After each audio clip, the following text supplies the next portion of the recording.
ഒരു മുഴുവൻ സമയ പബ്ജി പ്ലെയറാണ് നമ്മുടെ നായകൻ ജൂൻവു. അവന്റെ മുറി ഒരു ഗെയിമിംഗ് സ്റ്റുഡിയോ ആണെന്ന് പറയുന്നതാണ് നല്ലത്.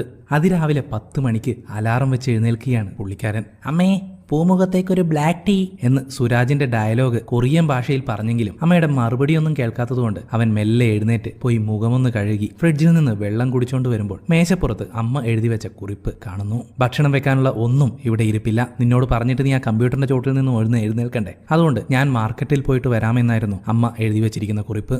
എന്തേലും ആവട്ടെ, അമ്മ വരുമ്പോഴേക്കും 2 റൗണ്ട് പബ്ജി കളിക്കാമെന്നും ചിന്തിച്ച് അവൻ PC ഓൺ ചെയ്ത് കൂട്ടുകാരോടൊപ്പം വോയിസ് ചാറ്റ് ചെയ്തുകൊണ്ട് കളിക്കാൻ ആരംഭിക്കുന്നു. അതിനിടയിൽ ഒരുത്തൻ ടിവിയിൽ എന്തൊക്കെയോ കാണിക്കുന്നുണ്ടെന്നും കണ്ടിട്ട് പേടിയാവുന്നു എന്നും ഒക്കെ പറയുന്നു. അത് കേട്ട് ജൂൻ പോയിട്ട് TV ഓൺ ചെയ്യുന്നു. നാട്ടിലാകെ എന്തോ വൈറസ് ബാധ ഉണ്ടായിരിക്കുകയാണെന്നും ആളുകളൊക്കെ അക്രമാസക്തരായി മാറി മറ്റുള്ള